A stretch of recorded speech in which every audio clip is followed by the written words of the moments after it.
Superlek versus Takeru is just a few days away. This is 1 versus K1, Muay Thai versus kickboxing. It is a generationally monumental fight. Welcome to Kick Weekly with Tim Wheaton, the kickboxing podcast. Folks, this week we're going to be breaking down 165. We're going to be talking about RWS Muay Thai, WLF. We're also going to be talking about the collaboration of different kickboxing organizations and reflect on the 2023 Kickboxing Awards from different organizations. Let's not bury the lead. Let's talk about the fight that everyone wants to talk about, the main event of 165. So Rodtang dropped out of the fight with Takeru due to a hand injury. Instead, headlining in Tokyo will be the one kickboxing world champion, fresh off of his victory against Rodtang, Superlek, the kicking machine. He will take on Takeru Sagawa. Takeru is one of the best kickboxers of this generation. In a 9-year span, he won over 30 matches, most of them by knockout. He collected 3 world titles and defended each one of these. He won 3 K1 Grand Prix as well. Takeru is feared for his aggression, his punching style, and he is always aiming for the knockout.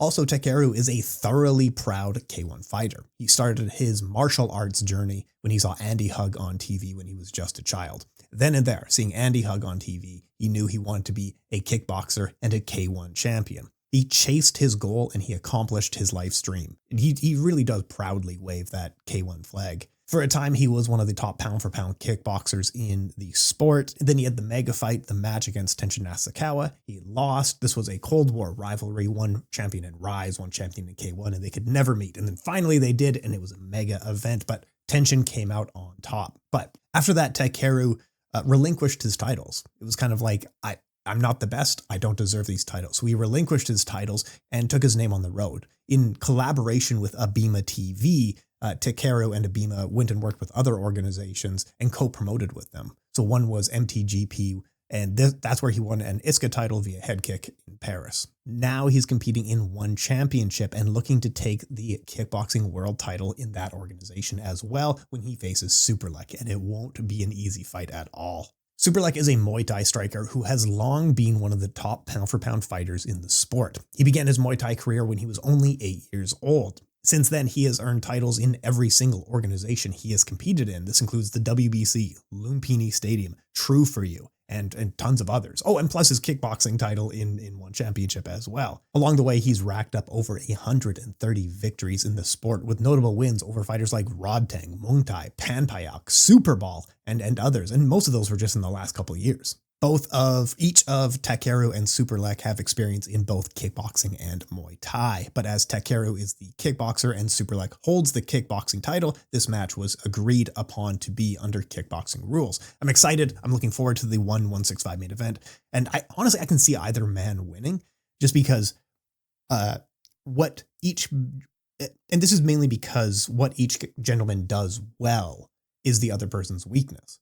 And both of them have shown vulnerabilities to what the other person does well. So let's break it down a little bit further. So yesterday I uploaded a video essay, and this was a breakdown of each man's style and story. It was a very good video, so make sure to check that out. But I'll go into depth a little bit more here, and it's hard to pick. It's a really tough one because I can see it going either way. So Takeru's game is he's trying to close the distance and swarm with flurries of punches. He's trying to land his hard right hand to knock people out. He closes the distance just by walking people down, or he walks in when they kick, or he fakes his lead kick so that he can step in.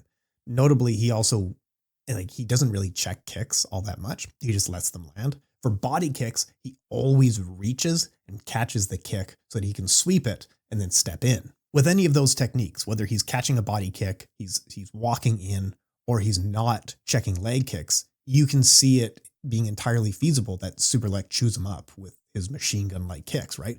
Combining leg kicks to body kicks, and then he blocks the wrong side or something like that and just gets caught by a kick. I can absolutely see that happen. Superlek is a kick machine.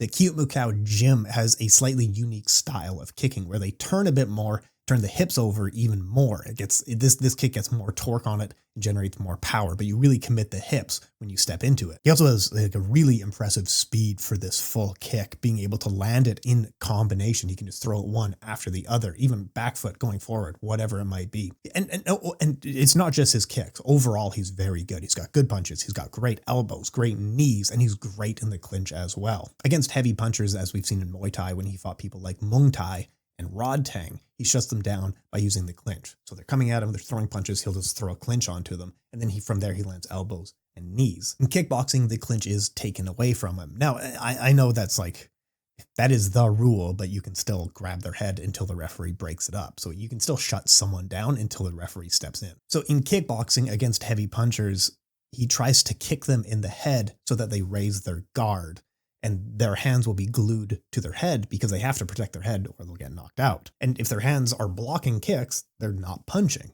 Someone like Daniel Williams just timed it wrong and got kicked in the head because of it. Now, normally Superlek likes to be on the front foot going forward because it's easier to kick going forward. While going backwards, he is still dangerous when kicking, just less so. But he can do both. But what gives me pause, and you can really see either gentleman having an advantage, in kickboxing against Daniel Puertas, Puertas was able to control the center and constantly push Superlek back. He often had his back against the cage. Daniel stepped in during his kicks to land punches, and that largely worked. Elias Anahashi did something similar. He wasn't controlling the center, but he was punching when Superlek was kicking and still had a lot of success doing that. In fact, Elias Anahashi won the fight. Daniel Puertas had a very close fight against him, but showed if someone else follows his game plan, there could be a path to success there. Someone like Takeru maybe could use that same strategy, controlling the center, constantly pushing his back, constantly keeping him busy with different punches. Whenever he kicks, throwing punches. And especially in the ring, where Takeru likes to push people back into the corner and then land punches from there. So Takeru might just constantly be pushing Superlek back, stepping in on kicks and cornering him. It's entirely possible that Takeru just walks him down and overwhelms him with punches. He keeps Superlek in the corner and won't let him out. But Superlek still kicks with fury even when he's on the back foot. And he could easily catch him at any point, stepping in. He could fake a body kick and kick him in the head. He could, fake a leg kick and kick him in the head. Whenever he's coming into punch, he's going to be vulnerable to that kick. Even with the leg kicks, Superlek might just kick the base out from under him and Takeru won't have a leg to stand on by the 5th round. Literally any of those things could happen. Superlek could just land a kick, Takeru could land some punches, Takeru could land 100 kicks and control the match. Superlek, there's a ton of different ways that this match can go. Each man's strength really plays into the other person's weakness. There are two highly skilled fighters who are dangerous at what the other person struggles with. Both fighters have shown that they can overcome those weaknesses, of course. However, just looking at how they square up and the weird nature of fighting, the winner in this fight could come down to initiative, or it could just come down to luck. Honestly, with the way that these two styles clash and how much power we're throwing back, you might have Superlek and Takeru fight 10 times, and every fight you'll get a different result, just because of the way fighting is. So genuinely, I'm not entirely sure who's going to win this fight, because it's such a really fun style clash, and I'm really looking forward to it. I'm going to be watching live 165 on pay-per-view. Let's break down a few of the other matches on that card. But folks, I want to hear from you. Let me know how you see the match going down. What things will be a factor, what things won't be a factor. And I'll be back next week after the fight to break it down, but I'm really looking forward to watching it live. Co-main event, Cade Ruotolo versus Tommy for submission grappling title. Shinya Aoki versus Sage Northcutt. Shinya's going to the glue factory. Yoshihiro Akiyama and Nikki Holskin are going to have a mixed rules bout. So it's going to be a boxing round, Muay Thai round, and then an MMA round. You got to think the former Glory World champion Nikki Holskin knocks him out in the first few rounds. Akiyama was never just an amazing striker. He was a tough striker. Sorry, he was very head tough, as in he could survive a lot of punches, but really his game was top position control. Marat Grigorian and Sidichai will fight. I think this is the 6th time they've fought. Both are former Glory World champions. Sidichai is also a Muay Thai champion. Marat Grigorian is also a K1 champion. So both are well-decorated strikers. I believe Sidichai won the first 4 fights when they squared off, and then Marat Grigorian has won the most recent one. Might just be a battle of age, in all honesty, whereas Sidichai has a ton of experience. He has kept very busy, and that's really impressive. Maybe he's lost a step, and Marat just gets the advantage, but yeah, it should be a really good fight. Really looking forward to that one overall. Gary Tonin versus Martin Nguyen. That's a banger. Really looking forward to that one. Itsuki Hirata versus Ayaka Miura. That's a good fight. The women's atomweight division in one is very good.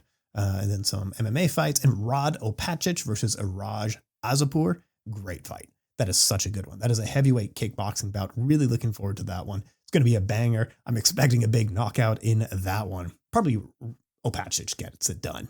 But yeah, 165 is really good. Really looking forward to Superlek versus Takeru.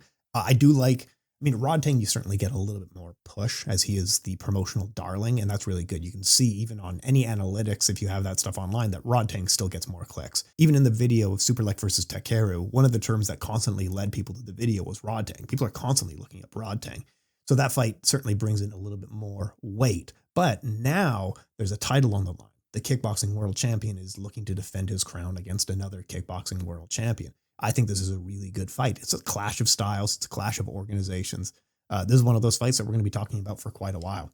I hope that we don't get some weird ending, like an ankle injury or, some person, something just weird happens. Someone dislocates their shoulder and can't continue or whatever it might be. I want a good, clean fight. Folks, let's take a short break. And when we come back, we have some more kickboxing stuff like Wulin Fang, RWS Muay Thai. Going to be talking about collaborations through different organizations, K1 Max, and a ton of other stuff. Thank you for listening to the Calf Kick Sports Network. Make sure to check out more interviews, highlights, and podcasts on the interview channels. Additionally, make sure to check out Calf Kick Sports on Instagram. Links for all of these will be down below. Now, back to the show. Okay, let's take a look at Wulin Fang, who is also having a kickboxing event this weekend. This is going to be WLF 2024 12th Global Kung Fu Festival. That's coming up on January 27th. So they announced a ton of fights, including fighters who are under a contract with other organizations. So I think most of these fights are going forward, but it's a mix of fighters who will compete in WLF, K1, Glory, and One Championship. So I'm just going to take what is going on as fact until it happens. But yeah, what if these fights might fall out, then I wouldn't be overall surprised. The main event will see Zhao Xiangcheng take on Daniel Puertas. We were just talking about Daniel Puertas fighting Superlek a minute ago for the kickboxing title.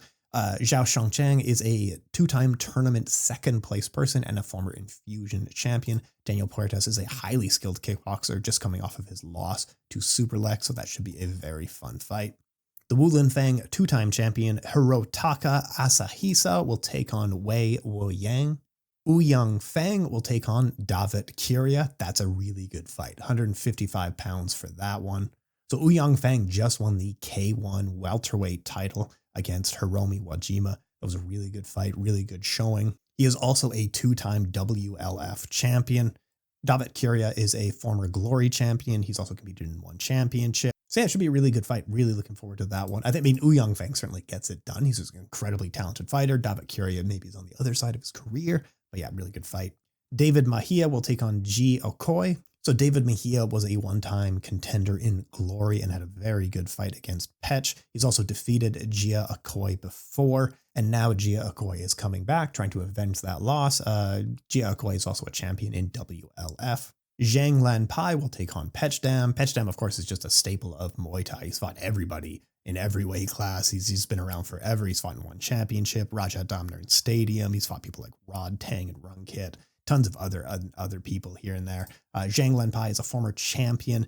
He's coming off one victory, but yeah, should be a really fun fight there. You also have Liu Si fighting, who just won the K1 Openweight Grand Prix. Now he's coming back to WLF. I think he won 5 fights last year, all by way of knockout in the first or second round. Just awesome stuff. He's going to be taking on the Romanian Sebastian Lutanic. So yeah, it's going to be a really fun fight card. If all of those fights go down, it's going to be a really good fight card. It's a mix of China versus Glory or China versus K1 or China versus One Championship. It's just a really fun fight card. You got a mix of champions and former champions showing up. And I think with WLF, I forget exactly, I think it's through Douyin, the same company who owns Snapchat. I think that you can stream it for free on there, and you don't need a VPN or anything like that, but it can be a little bit difficult to find. You can watch it live, but catching it on tape delay can be pretty challenging, but we'll get the highlights on Twitter and stuff like that. So two fighters here, Ouyang Fang and Liu Si, are kind of in between K1 and WLF, and that's because they collaborate with one another and they pass fighters back and forth. So Ouyang Fang and Liu Si are champions in K1 and are former champions or current champions in WLF. So now we're seeing a lot more kickboxing organizations working with one another. Like within the last 2 weeks, almost every kickboxing organization was in the news somewhere talking about working with other people. So Glory and Rise worked together in the past. They just announced they're going to be working together for most of the lower weight classes, having a Grand Prix later this year. Love to see it. Rise and K1 are going to be working. Rise and K1, of course, they've worked together in the past. They're going to be working together more going forward. They're going to have an event, part of Rise El Dorado, which is going to have a bunch of fights that are K1 versus Rise. Really looking forward to that one. WLF and K1 constantly share fighters back and forth, and that's great to see. One apparently phoned up K1 and they were going to share some fighters, but things didn't work out that way. So you have Glory and Rise, Rise and K1, WLF and K1, and then kind of one and K1 at the same time. So it's great to see that all these kickboxing organizations are working together. And I think one of the reasons that they are willing to do that, because kickboxing is a very niche, struggling sport. There's no reason to be so segmented, especially when you're not really directly competing with one another. Like, you have to think, like, Glory has Europe locked up. They don't have any competition in mainland. K1 and Rise are doing huge things in Japan, so they either compete against one another or they can collaborate with one another and try to grow the sport into a mainstream. And K1 just rehired some of the founders of K1, so you can see they're making a lot of moves here. WLF really only broadcasts in China, so they're not competition to any of those organizations that are going on. So them working together, it's a rising tide raises all ships. And from sponsorships to TV deals, none of these organizations directly compete with one another, and their fighters want to stay active and their fighters want to make paychecks. So you might as well share fighters and try to keep them as active as possible. And I love to see it. We're going to have Rise champions versus K1 champions. We have Glory champions against Rise champions. We have WLF champions versus K1 champions. The next few months are going to be really interesting. So as I was mentioning with Rise El Dorado, they're going to have a bunch of K1 versus a bunch of Rise fighters. That's going to continue onto the K1 Max event just after that. So we have Rise El Dorado on March 17th, and we also have K1 World Max on March 20th. And both of these events are going to feature Rise versus K1 fighters. So let's talk about the K1 Max there. That's happening on March 20th. K1 Max was the old name for the lower weight class fighters that happened in K1 that you saw absolute legends like Buakaw and other people like this get their fame. Originally, this was poised to be an 8-man tournament and the return of K1 Max. Now they're going to be growing it to a 16-man tournament because so many people want to participate. And that might be other organizations. There was Murat Grigorian from one was rumored. Ouyang Feng will be in it. David Kuria might be in it. Hiromi Wajima, of course, is most likely in it. People like Akihiro Kaneko and Masahiko Suzuki, Leona Patas, these are rumored to be in it as well. So it's going to be a really fun, really big event. I expect it to be WLF, K1, and Rise all contributing fighters to this. So that event is going down on March 20th for 16 men. And then the finals for that will be a one-night tournament with 8 men. And that's happening in July, I believe. But I'll keep you up to date as that story develops. Speaking of Rise El Dorado, which is happening on March 20th, the main event will be Shiro versus Toki Tomura. This is a really good fight, and they just kind of missed each other in the tournament last year.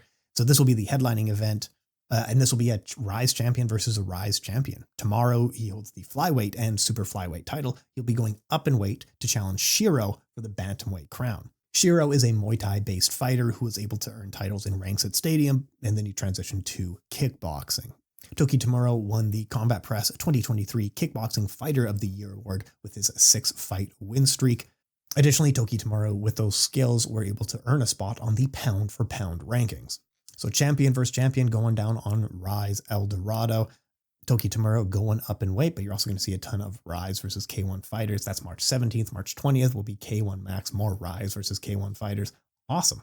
What a time to be into kickboxing, am I right? This is going to be a ton of fun. Let's do a quick preview for the RWS that is going down this weekend live from Raja Damnern Stadium. This is going to be on January 27th. The main event will be a rematch with the Raja Damnern Stadium welterweight title on the line. Hercules is looking to defend his crown against Turkey's Erdem Dincer. Hercules is just incredible. Such a talented fighter. He just is coming off a win against Erdem Dincer for the welterweight crown, but it was a split close decision. So they rematch. So now they're going to rematch just to settle because it was such a close fight. Tons of other good fights on the card, like Starboy is fighting. You have Prom Rob. You have Sornka taking on the author Victor Hugo. Victor Hugo, of course, best known for his work like The Hunchback of Notre Dame. It's cool that he's a Muay Thai fighter from Brazil now. I guess he wrote Les Mis and thought now it's time for Muay Thai. But yeah, Victor Hugo, really good video on him from Lindsay Ellis. And she was talking about how he was essentially just contracted by Notre Dame to write a story about the building because the building was not popular. It wasn't like a tourist site. It wasn't an important building for French culture. And they thought, how do we raise the status of the building here. So why don't we hire a famous author to write a book about us? So he was hired by them and wrote Hunchback of Notre Dame essentially as an ad campaign for the building Notre Dame. And it worked out really, really well.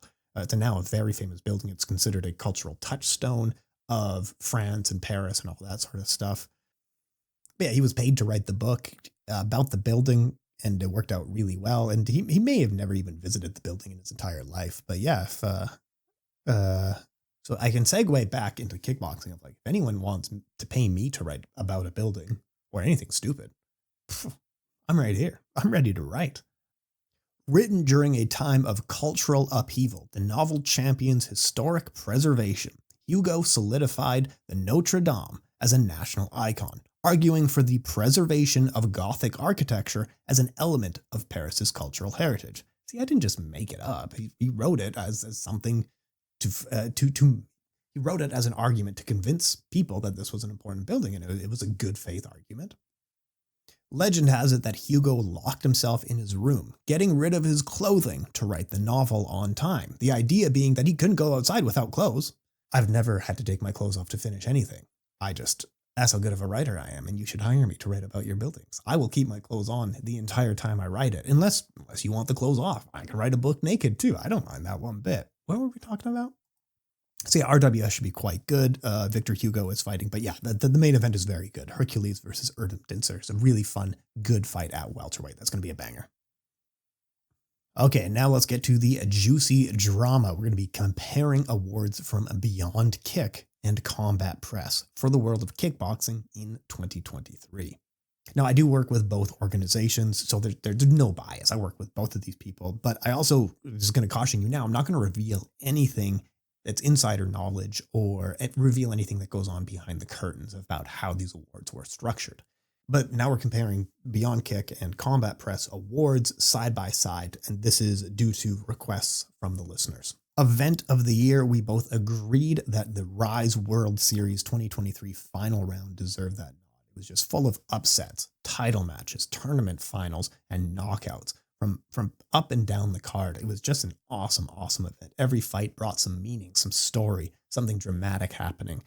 It was such a hyped up event, and then it paid off in the end. And yeah, we all agree that was the best event of the year by far. Knockout of the year, we both agreed, was Shingiz Alazov stopping Superbon.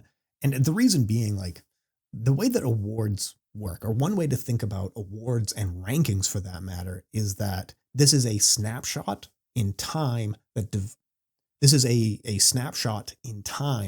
defines what happened. So when you look back in years forward, you can look back at 2023 and get a good idea of what was important that year based on the knockouts, or based on whatever one, based on the male fighter of the year or whatever it was.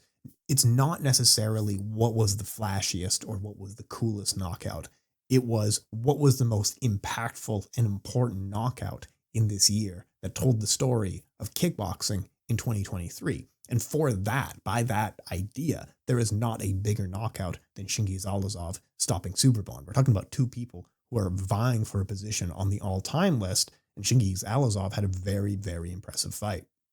For Fight of the Year, Beyond Kickboxing selected Akihiro Kaneko versus Masashi Kimura. This is the third time that they've clashed in K1. Combat Press picked Toki Tamuro versus Kazuki Osaki. Really different fights here. And I wrote both articles, so it really depends what you're looking for. And again, your fight of the year can't just be what was the best brawl or what was the best banger fight. It has to be a fight that also told the story for what was impactful of the year. So we know Akihiro Kaneko versus Masashi Kimura was a very important fight for the overall picture of kickboxing in this year. Both men were at the top of their game, fighting for the third time. This was a very important fight. But if you're just looking at punches for punches, the Yaman versus Hiroto Yamaguchi may have been a better fight, more entertaining fight.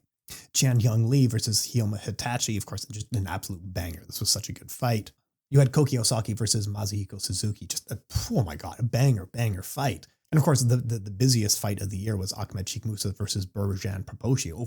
Over 500 strikes were thrown in just 9 minutes. That's absolutely insane. And those fights were absolutely incredible. But it's about defining what happened and what was important this year. So these two men at the top of their game, being Akihiro Kaneko versus Masashi Kimura, is a completely fair pick by that standard.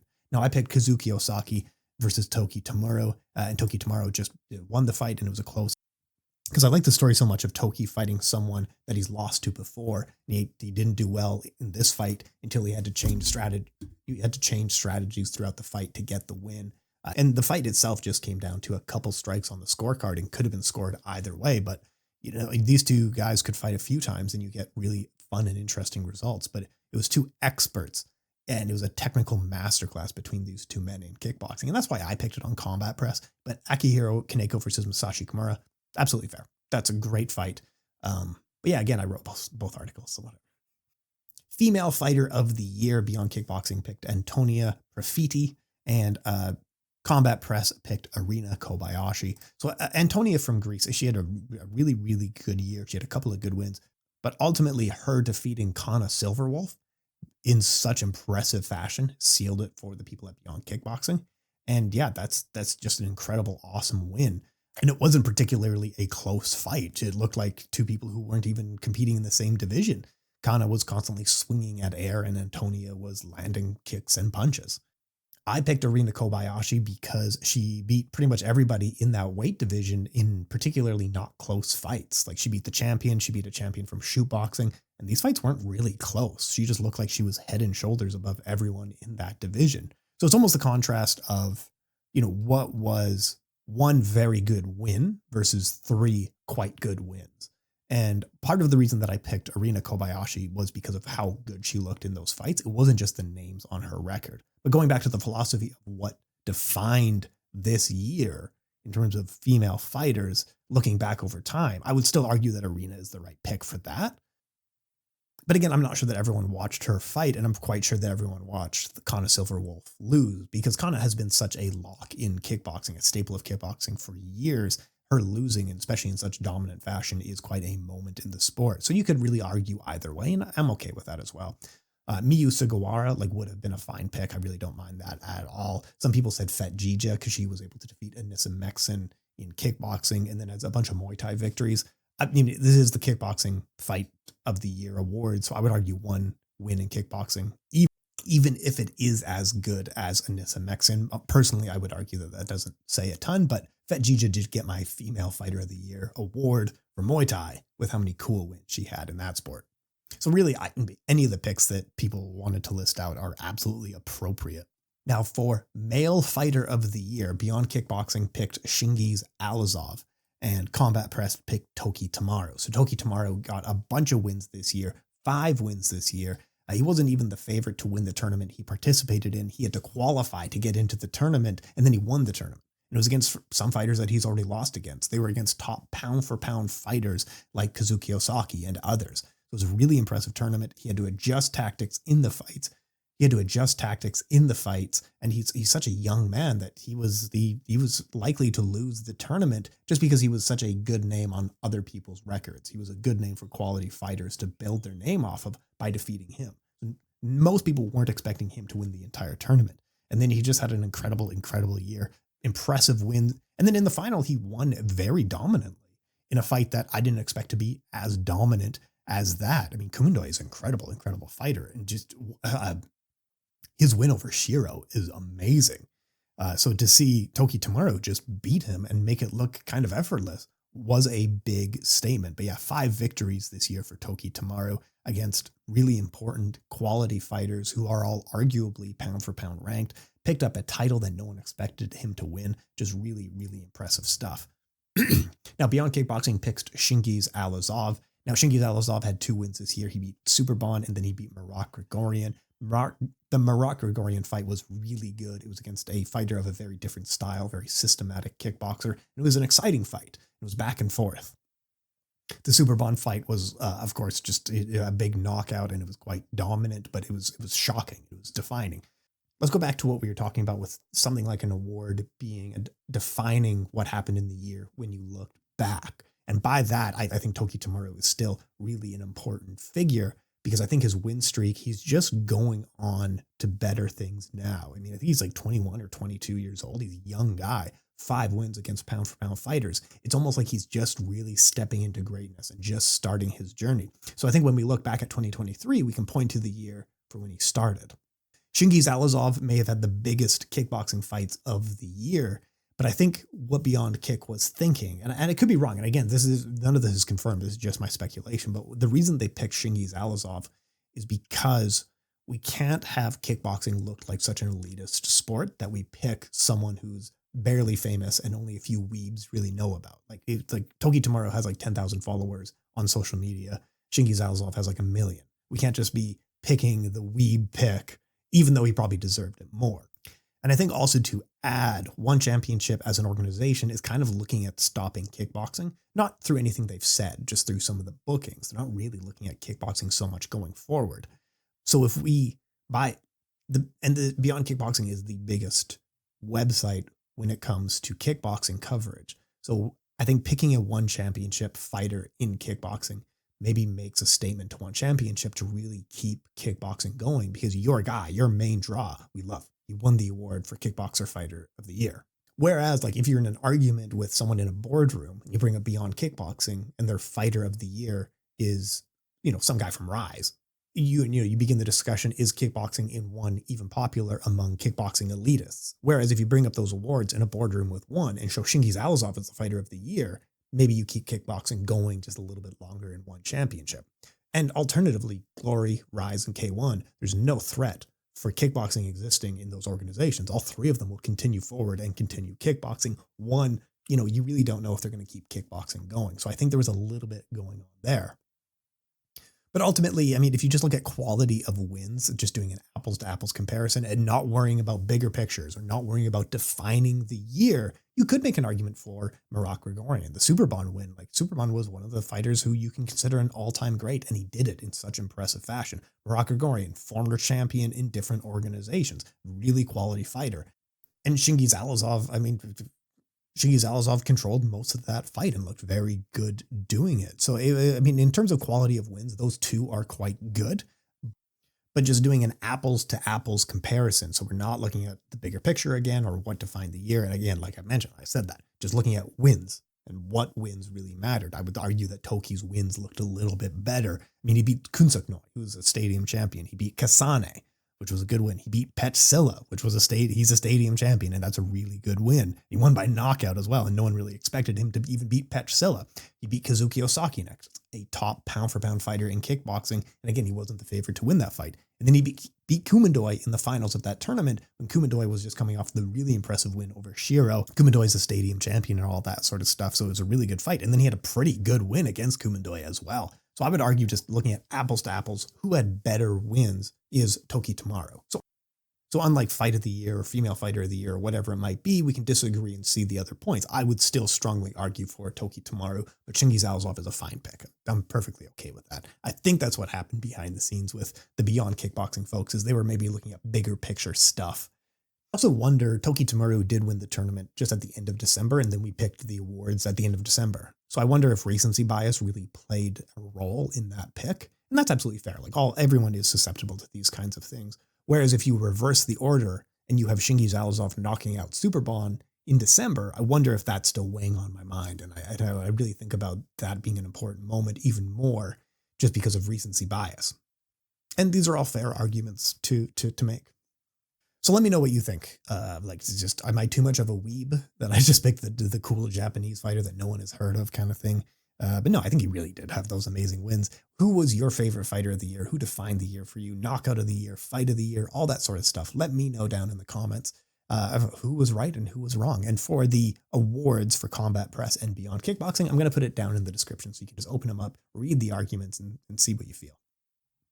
So some news from last week as well. Former kickboxing champion Tenshin Nasukawa continues his unbeaten streak in the boxing ring. The prodigy Tenshin Nasukawa was able to outpoint Luis Robles in a boxing match en route to a TKO victory by way of an ankle injury in between rounds. Nasukawa really controlled every moment in this fight. Tenshin looked really good. He was using the jab. He had a snapping jab. He had a double jab. He was tripling the jab, and then he would build a jab into body hooks, or he would do a fake jab into lead hooks. But essentially, he was dominating this fight against Luis Robles. Ultimately, Luis Robles broke his ankle or twisted his ankle or something, and he wasn't able to continue in between rounds 3 and 4. There was a lot of confusion just because people weren't really communicating or talking. They were trying to figure out what was going on, but he was taking his shoe off and he wasn't rising from the stool. But yeah, they called it a TKO victory. They both shook hands at the end. They said, thank you for the good fight. But yeah, Tenshin was way ahead on the scorecards there. Now he has 3 wins in professional boxing, unbeaten. And he's got a lot of time in the ring as well. So this was a 3-round fight, his only knockout. Otherwise, he's had an 8-round fight and a 6-round fight. So in kickboxing, he actually struggled just a little bit with his cardio. So it's good to see him really pacing himself well in boxing and get lots of rounds in.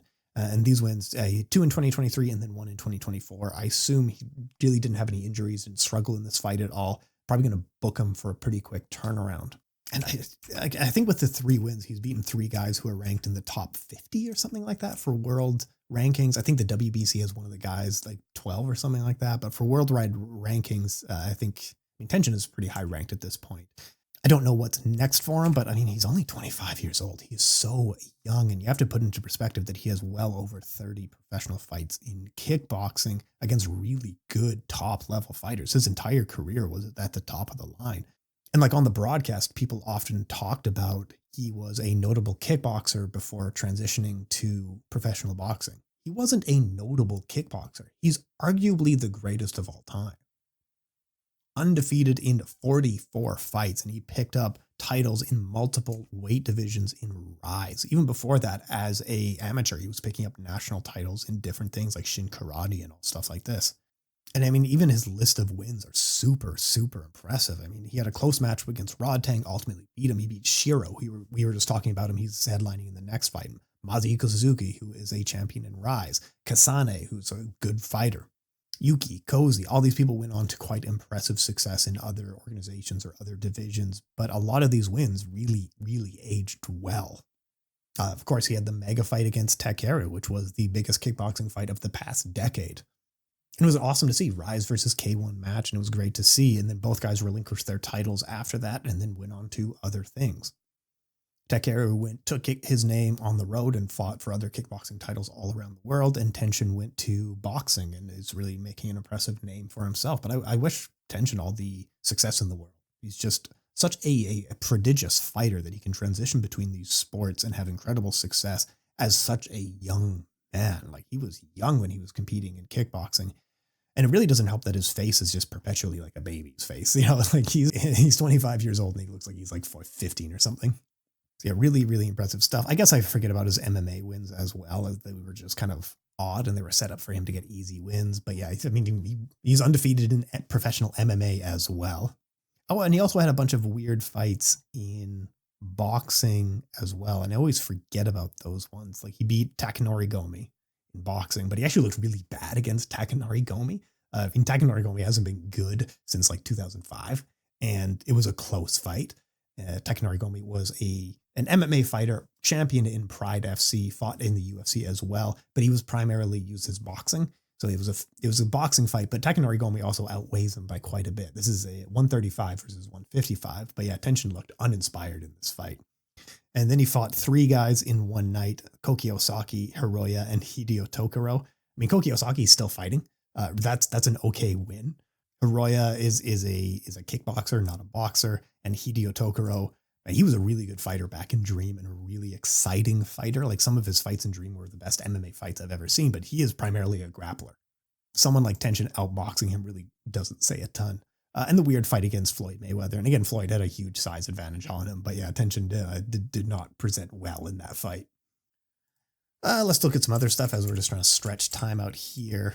Last weekend, we had UFC 297, and I have some group chats with MMA people and people who work in the media in MMA or influencers in MMA, and a lot of them are really still arguing about the judging criteria for Sean Strickland versus Dricus du Plessis. We're looking at round 2, like that could have gone either way. This should have gone to this guy because of these reasons.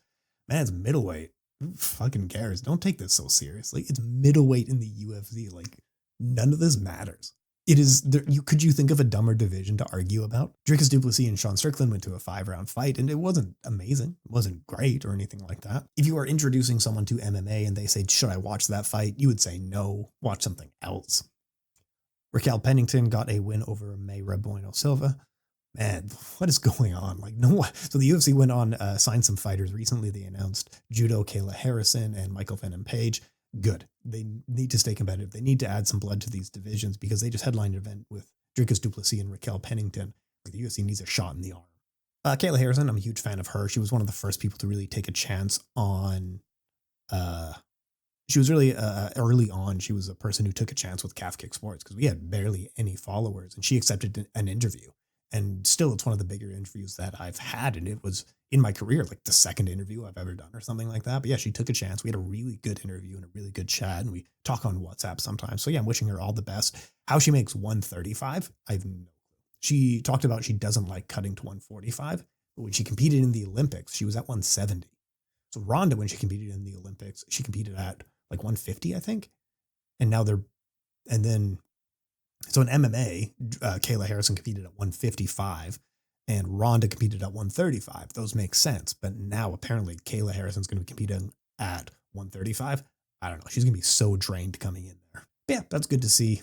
I don't know. What else did I have going on? Oh yeah, K1 Max. I'm still going to try to find some downloads. I think I found some sources to watch the old ones. Because in this sport, like, it's very important to know where your blind spots are and to know enough to not be an expert, to know enough of like, what do you actually know and what do you not know? So one thing I've always talked about is like, I know my blind spots is like one of the big ones was, Golden Age Muay Thai. And it's something I can write about a lot, but I know enough about it to know that I know nothing about it, if that makes sense. So in kickboxing, I know where areas I know a lot and I know my blind spots as well. And one of them is actually K1 Max. Just because it was barely accessible. I could watch Big K1 almost no problem, but K1 Max was always a struggle to watch. So I think I found some sources to watch this stuff. But even though I know the stories and I know a lot of the fighters and I've seen a lot of the major fights, I've never seen a K1 Max event from start to finish. And I'm embarrassed to admit it, that you're watching a kickboxing show with someone who's not seen a full K1 Max event from start to finish. I admit it. But I've seen the big fights. Calm down. I've seen the major fights. I've seen the important stuff. But yeah, I think that's what we're going to be covering in coming weeks. Any slow news weeks, I'll just put on a K1 Max and we'll talk through it and talk about what I really like because it was such a good time for kickboxing. We also had some other news going on, catching up for news for the week. But apparently for the Glory Heavyweight tournament coming up later this year, Antonio Plazibat is rumored to be out of it. Apparently, I'm hearing from very reliable sources that it is done. It's just Glory hasn't announced it at this point, but it is basically done at this point. The person that they're looking at stepping in might be Jamal Ben Sadiq. He is in talks, but not yet confirmed. But I love that Jamal Ben Sadiq might come back and be in an 8-man heavyweight tournament. That's so exciting. I would have liked Antonio Plazibat to be in that tournament even more, but that's just how it is. He had a broken arm from his last fight, and apparently he has re-injured it. It wasn't healing properly. It's just too bad. It's a shame. But if Jamal Ben Sadiq gets in the tournament, that's awesome. That's amazing. It's such a good lineup. I really do like the tournament that they're doing. It's a really fun lineup. Expecting it to be a really good one-night event. But if you add Jamal Ben Sadiq to it, just that much better. All right, that'll do it for kickboxing this week. Folks, make sure to tune into 165 Live this weekend. It's going to be such a good card. It's going to be such a good event. I just can't wait for it.